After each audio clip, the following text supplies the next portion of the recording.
Alors maintenant, on attaque la partie groupe et géométrie.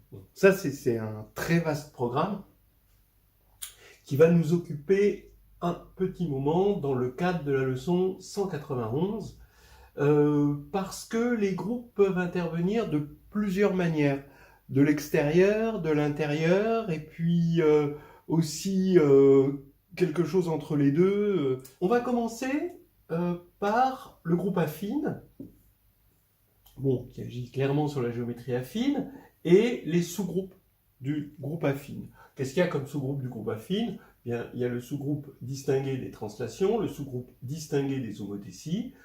Il y a aussi des histoires qu'on peut raconter sur les sous-groupes finis, les isométries, hein, le groupe des isométries évidemment, avec les isométries positives qui constituent un sous-groupe distingué dans le groupe des isométries, et les isométries négatives, qui est juste une classe, et puis le groupe des similitudes, qu'on peut voir comme le normalisateur, qui est tout de même important, et qu'on peut voir comme le normalisateur des isométries dans le groupe affine. Bon, alors on peut dire qu'il y a des techniques d'algèbre, dans le sens que, d'abord, on se sert ici de groupe, de la loi rond, et du morphisme. On se sert très souvent du morphisme entre le groupe affine et le groupe linéaire, qui a une application affine, associe, bon là ici inversible, associe son endomorphisme associé. Voilà. Et on va voir un petit exercice. Il est dans le livre Géométrie de Michel Audin. Hein, c'est 1.52, l'exercice. Alors, c'est des exercices non corrigés, mais des exercices avec indication. Là, ici, avec l'indication, on trouve directement. Hein, surtout si, bon, là, on va le faire à peu près proprement pour que ça marque, mais vous allez voir, il n'est pas difficile. Il est extrêmement original, je trouve, dans le sens que bon, il est connu quand même, mais il est singulier. C'est sur le sous-groupe des symétries centrales et translation.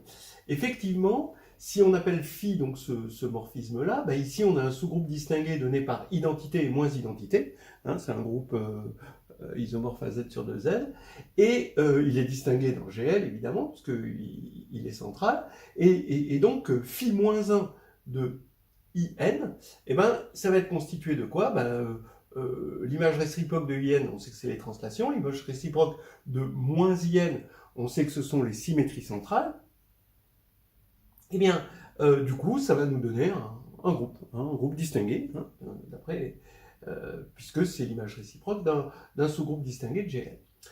Alors maintenant, allons-y pour le problème. Vous connaissez, bon, vous savez que si vous prenez un ensemble de points, A1 fini hein, jusqu'à AN, vous pouvez toujours construire le milieu des AI de AI et AI plus 1, de façon cyclique. Donc ça pose pas de problème. Mais maintenant, on va regarder le problème inverse. C'est-à-dire, partant d'un ensemble de points A1, A2, A3, A4, A5, que j'ai dessiné de façon cyclique, mais on peut ne pas le faire, on veut un ensemble de points B1, B2, B3 jusqu'à B5, tels que les AI soient milieu de BI et de BI plus 1, de façon cyclique, hein, bien sûr. Voilà. Alors, bon, regardons ça. On va dessiner ici le cas impair et le cas pair, puisque bon, vous allez voir que ça a son importance, c'est normal avec moins 1. Hein. Et on va construire, donc vous faites, bon, vous le racontez avec l'histoire de l'analyse synthèse, on va faire une analyse, ensuite on fait une synthèse. Dans l'analyse, on construit les symétries centrales SA1, donc c'est la symétrie centrale de centre A1, jusqu'à rond, voilà, de droite à gauche, SA2, jusqu'à SAN. Et supposons qu'on ait bien construit la chose, qu'on ait cet ensemble BI. Alors B1, quand on va l'envoyer par cette composée-là, regardons ce que ça va donner. SA1 de B1, puisque A1 c'est le milieu de B1 et B2, ça va donner B2. Puis SA2 de B2, bah, ça va donner B3, etc., etc. Et cycliquement, quand on va passer par SAN, on va retomber sur B1. Ce qui veut dire que B1 est un point fixe de ceci, de cette application que je vais appeler taux. Voilà, tout simplement. C'est assez joli. Maintenant, on passe à la synthèse. Mais qui est B1, justement? C'est un point fixe. Est-ce que le point fixe est unique? Alors, vous avez vu que si 1 n'est pas valeur propre, alors le point fixe existe et il est unique. Voilà, ça, c'est un peu vendu avec la décomposition canonique. Eh bien, regardez, si n est impair, bah, pas de problème. On regarde phi de taux, donc on regarde ce taux-là, hein, ça qu'on appelle taux. Phi de taux, bah, puisqu'on a un morphisme groupe, bah, ça va correspondre à moins 1 puissance n, et n est impair, donc c'est moins identité. Ça va vers moins identité, donc 1 n'est pas valeur propre. Donc, en fait, on a une symétrie centrale, et donc, pour une symétrie centrale, ben, on a unicité du centre. Alors, vous voyez qu'on peut parler de technique géométrique pour l'unicité du centre, évidemment, puisque le fait que le centre est unique géométriquement, c'est pas compliqué. Mais on peut aussi le voir algébriquement, puisque ça revient à résoudre un système. D'accord ? Vous voyez, dans cette leçon, ça vaut le coup de parler de ça. Donc, on a un point unique qu'on peut construire, voilà. Et on part de ce B1, et avec ce B1, ben, B2 il est construit, B3 est construit, etc., etc.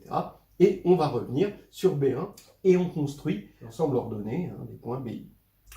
Voilà. Maintenant, si n est pair, alors si n est pair, c'est pas pareil, parce que là, ici, ce taux, ici, que je vais poser n égale 2m, et donc j'ai taux ici, et ben ça va être une translation, puisque son image ici, ça va être moins 1 puissance, moins identité puissance n, donc moins identité puissance n, ça fait l'identité, donc c'est une translation. Alors comme c'est une translation, et ben si c'est une translation de vecteur non nul, et ben il n'y aura pas de point fixe. Donc d'après l'analyse qu'on a faite, le problème n'a pas de solution. Voilà. Puisque s'il avait une solution, il aurait un point fixe. Voilà. Par contre, si U est nul, alors bah, tout point va être invariant par taux, et donc vous allez pouvoir construire à partir de n'importe quel point un ensemble de solutions. Alors maintenant, on peut mettre ça un petit peu plus en place. Regardez que vaut le vecteur U. Alors le vecteur U, bah, puisque c'est pair, regardons SA1, ben, SA2 rond SA1. Ben, ça, c'est forcément une translation, puisque ça correspond à l'identité là-dedans. Moins I puissance 2. Et une translation de vecteur quoi? Ben, il suffit de regarder l'image d'un point, donc l'image de A1. Et vous voyez que A1 va être envoyé par SA1 sur lui-même, et ensuite par SA2 sur lui. Donc ça va être un vecteur, une translation, puisqu'on sait que c'est une translation, c'est forcément une translation de vecteur 2 à 1 à 2. Donc maintenant, on utilise l'associativité et on prend les gens 2 par 2, ce qu'on peut faire puisque n est pair. Et donc le vecteur U, comme on sait que quand on compose les translations, ben, les vecteurs ils s'ajoutent, le vecteur U va être au total 2 facteurs de A1 à 2 plus vecteur A3 à 4 jusqu'à vecteur A2m-1 2m. Voilà. Donc, de deux choses l'une, soit ce vecteur est non nul, et dans ce cas-là, il n'y a pas de solution, soit ce vecteur est nul, et dans ce cas-là, tout point B1 peut devenir un point de départ pour construire une solution. Allons-y sur les dessins, on peut dessiner tout ça. Ici, ben, c'est n impair, donc je sais construire mon B1, je vais prendre A1, d'accord. On va regarder l'image de A1 par taux. Où est taux de A1? Donc A1, bah, le premier, ça va faire A1, c'est fait pour. A2, bah, on va être là. A3, donc SA3, bah, on va se retrouver là. Ici, SA4, on va se retrouver là. Et SA5, on va se retrouver à peu près là voilà, taux de A1. Bon, je n'ai pas, désolé, hein, c'est pas très propre. Donc, ce qui va faire que ici, je vais avoir mon point ici B1, puisque lui va être le centre de la symétrie. On a vu que c'était une symétrie centrale, taux, hein, dans ce cas-là, puisque n est impair, et donc on prend le milieu pour avoir B1. Et donc à partir de là, bah, B1, je construis B2, ici, donc A1 est bien l'image de B1, B2, je construis ici B3, je construis ici B4, ici je construis B5, et là, par miracle, hop, j'ai mon B1. Voilà. Donc, on a le cas n impair. Maintenant, le cas n pair, ben ici, on voit qu'il faudrait que A1, A2 plus A3, A4 soient opposés. Alors, A1, A2 plus A3, A4 devrait être nul. Ben, A1, A2, il est comme ça. A3, A4 est là, ben, vous voyez, ça ne marche pas. Là, il n'y aura pas de solution. Par contre, je vais déplacer un petit peu A3 pour avoir un parallélogramme. Comme ceci, A3. Et là, c'est bon. J'ai ce qu'il faut. Hein. J'ai A1, A2 plus A3, A4 égale le vecteur nul. Donc, je peux prendre n'importe quoi au départ. Et ça peut être un jeu, comme ça fait longtemps que j'ai pas fait de géométrie comme ça en faisant des points comme ça. Ça peut occuper une partie de l'après-midi. Vous prenez n'importe quel point et ça va marcher à tous les coups. Hein. Donc, allons-y. Donc, prenons un. Prenons un. Donc, maintenant, B1 égale à 1. Ici, d'accord? Donc, ça veut dire que B2, il est là. Maintenant, B3 est là. Et B4 est là. Est égal à B1. Et tac, maintenant, quand je vais faire le milieu de B1 et de B4, évidemment, ça va être 1. Voilà, donc ça retombe. Voilà, hein, donc ici, vous avez ça. Bon, après, vous pouvez prendre A2 si vous voulez, ou A4, ou même n'importe quel point, et des petits points. Et puis, à chaque fois, le bonheur de reboucler la chose, c'est le miracle du morphisme de groupe et de ce sous-groupe-là. Voilà. Michel Audin, géométrie, exercice 1,50. Alors, toujours dans le cadre des sous-groupes du groupe affine, on regarde des groupes d'isométrie. Alors, plusieurs histoires. D'abord, les groupes d'isométrie d'un solide. A priori, pour que ce soit intéressant, autant prendre un solide platonicien, comme ça le groupe est plus riche, hein, parce qu'il y a plus de symétrie. Hein, parce que si on prend n'importe quoi, on va avoir le groupe trivial. Prenons donc le tétraèdre. Et il va y avoir, donc ici, j'ai mis en tableau à double entrée les histoires qu'on peut voir par les techniques d'algèbre, les histoires qu'on peut voir en géométrie. Comment voir la géométrie avec des techniques d'algèbre, comment analyser la géométrie avec des techniques d'algèbre. Donc là, on rentre dans le vif du sujet de la leçon 191. Alors, les sommets, par exemple, hein, du tétraèdre, vont correspondre ici, algébriquement, on va dire, à des points extrémaux, c'est-à-dire que c'est analysé avec des barycentres, des pondérations, etc., etc. On voit ça comme des points extrémaux. Et ce qui permet de faire une analyse de ce qu'on peut appeler intuitivement des sommets qu'on voit géométriquement, mais avec des points extrémaux, c'est plus précis. Derrière ça, il y a un théorème de Krein-Milman, hein, qui dit que tout solide compact et convexe et enveloppe convexe de ces points extrémaux. On peut faire partir un petit peu la leçon vers la convexité. Moi, je ne le ferai pas trop, mais bon, après, si vous aimez ça, vous pouvez le faire.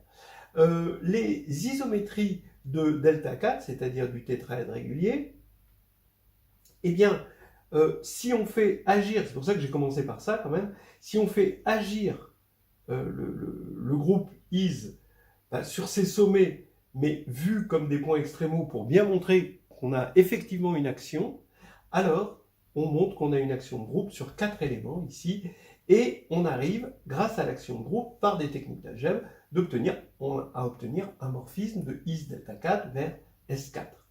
et encore avec d'autres techniques, montrer que c'est surjectif grâce à des générateurs, d'accord, un système de générateurs, ça c'est encore technique d'algèbre, et injectif grâce à des problèmes de repère. Voilà, ici, CVA, Carnet Voyageur d'algébrie, 363. Voir les P-silos, alors là j'ai l'impression que c'est plutôt la géométrie qui vient à l'aide des techniques d'algèbre. On voit les P-silos là ici sur un solide platonicien, mais on peut, bon, c'est un peu de l'arnaque de dire qu'on cède des P-silos pour voir ceci. Mais bon, si ça vous intéresse, en tout cas, le lien, c'est les sous-groupes de silos H2G2, donc le NH2G2, chapitre 12, 5.1.1. Alors oui, il faut faire attention dans cette leçon 191 de ne pas se tromper de sens. Hein, c'est bien des techniques d'algèbre au service de la géométrie et pas l'inverse. Et là, j'ai un petit peu peur que ce soit l'inverse. Bon, sinon, ici, géométriquement, on peut colorier les faces ou colorier des sommets et regarder ce qu'on appelle des coloriages équivariants, c'est-à-dire des coloriages, c'est-à-dire ça reste le même objet colorié, en quelque sorte, qui a été tourné. Donc c'est un autre coloriage, mais c'est le même objet qui a été retourné par SO3. Donc ici, on regarde is, par exemple, is plus de delta 4, qui agit sur le tétraèdre, et combien on peut faire de coloriage avec K couleurs. Et là, c'est la formule de Burnside qui vient nous aider.